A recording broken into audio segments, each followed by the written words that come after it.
Okay, let's see. Market is flat overall. S&Ps are actually up. Looks like shaking off the Goldman earnings here.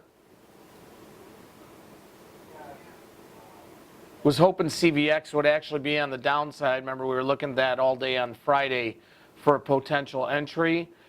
Tesla, we still are as well. I have my alerts up here. Still Tesla around 262 or so.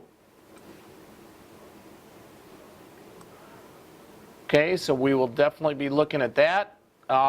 Someone wanted to put something on in Wells Fargo on Friday that we discussed. I can't remember who it was, but I know it was a downside spread